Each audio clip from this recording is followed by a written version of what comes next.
மத்தேயு நற்செய்தி அதிகாரம் 20. திராட்சை தோட்ட வேலையாள்கள் உவமை. விண்ணரசை பின்வரும் நிகழ்ச்சிக்கு ஒப்பிடலாம்.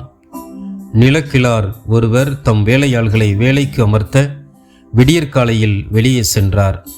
அவர் நாளொன்றுக்கு 1 தெனாரியம் கூலி என வேலையாள்களுடன் ஒத்துக்கொண்டு அவர்களை தம் திராட்சை தோட்டத்துக்கு அனுப்பினார். ஏறக்குறைய காலை 9 மணிக்கு அவர் வெளியே சென்ற பொழுது சந்தை வெளியில் சிலர் வேலையின்றி நிற்பதை கண்டார். அவர்களிடம், நீங்களும் என் திராட்சை தோட்டத்துக்கு போங்கள், நேர்மையான கூலியை உங்களுக்கு கொடுப்பேன் என்றார். அவர்களும் சென்றார்கள். மீண்டும் ஏறக்குறைய 12 மணிக்கும் பிற்பகல் 3 மணிக்கும் வெளியே சென்று அப்படியே செய்தார். ஏறக்குறைய 5 மணிக்கும் வெளியே சென்று வேறு சிலர் நிற்பதை கண்டார். அவர்களிடம், நாள் முழுவதும் வேலை செய்யாமல் ஏன் இங்கே நின்று கொண்டிருக்கிறீர்கள் என்று கேட்டார். அவர்கள் அவரை பார்த்து, எங்களை எவரும் வேலைக்கு அமர்த்தவில்லை என்றார்கள். அவர் அவர்களிடம், நீங்களும் என் திராட்சை தோட்டத்துக்கு போங்கள் என்றார். மாலையானதும் திராட்சை தோட்ட உரிமையாளர் தம் மேற்பார்வையாளரிடம் வேலையாள்களை அழைத்து கடைசியில் வந்தவர் தொடங்கி முதலில் வந்தவர் வரை அவர்களுக்குரிய கூலி கொடும் என்றார். எனவே 5 மணியளவில் வந்தவர்கள் 1 தெனாரியம் வீதம் பெற்றுக்கொண்டனர். அப்போது முதலில் வந்தவர்கள் தங்களுக்கு மிகுதியாக கிடைக்கும் என்று எண்ணினார்கள். ஆனால் அவர்களும் 1 தெனாரியம் வீதம்தான் பெற்றார்கள். அவர்கள் அதை பெற்றுக்கொண்ட போது அந்நிலக்கிழாருக்கு எதிராக முணுமுணுத்து, கடைசியில் வந்த இவர்கள் 1 மணி நேரமே வேலை செய்தார்கள். பகல் முழுவதும் வேலைப்பளுவையும் கடும் வெயிலையும் தாங்கிய எங்களோடு இவர்களையும் இணையாக்கி விட்டீரே என்றார்கள். அவரோ அவர்களுள் ஒருவரை அழைத்து, தோழரே, நான் உமக்கு அநியாயம் செய்யவில்லை. நீர் என்னிடம் 1 தெனாரியம் கூலிக்கு ஒத்துக்கொள்ளவில்லையா? உமக்குரியதை பெற்றுக்கொண்டு போய்விடும். உமக்கு கொடுத்தபடியே கடைசியில் வந்த இவருக்கும் கொடுப்பது என் விருப்பம். எனக்குரியதை நான் என் விருப்பப்படி கொடுக்கக்கூடாதா? அல்லது நான் நல்லவனாயிருப்பதால் உமக்கு போராமையா என்றார். இவ்வாறு கடைசியானோர் முதன்மையாவர், முதன்மையானோர் கடைசியாவர் என்று இயேசு கூறினார். இயேசு தம் சாவை 3ஆம் முறை முன்னறிவித்தல்.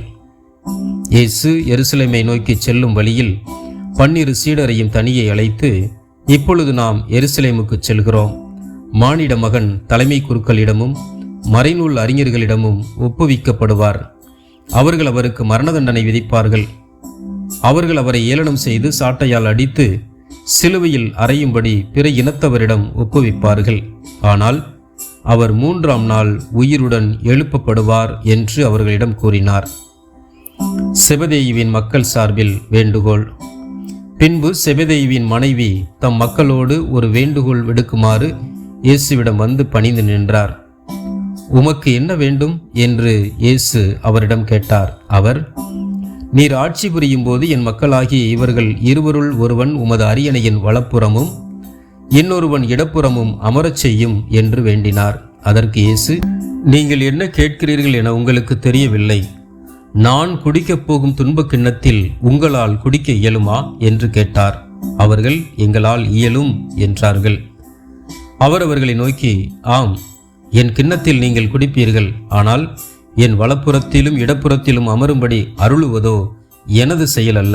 மாறாக அவ்விடங்களை என் தந்தை யாருக்கு ஏற்பாடு செய்திருக்கிறாரோ அவர்களுக்கே அவை அருளப்படும் என்றார்.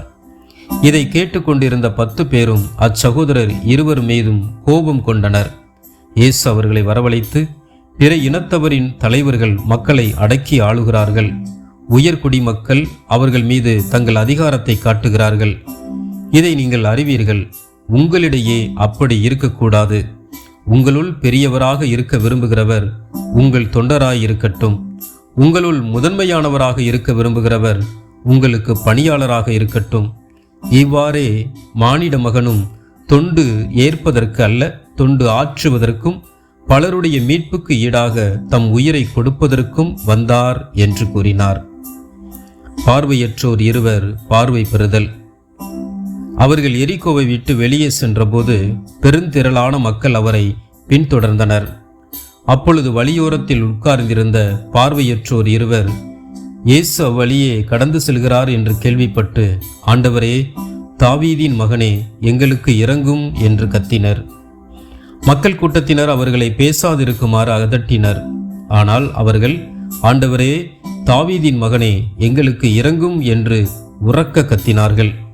இயேசு நின்று அவர்களை கூப்பிட்டு, நான் உங்களுக்கு என்ன செய்ய வேண்டும் என விரும்புகிறீர்கள் என்று கேட்டார். அதற்கு அவர்கள், ஆண்டவரே, எங்கள் கண்களை திறந்தருளும் என்றார்கள். இயேசு பரிவு கொண்டு அவர்களுடைய விழிகளை தொட்டார். உடனே அவர்கள் பார்வை பெற்று அவரை பின்பற்றினார்கள்.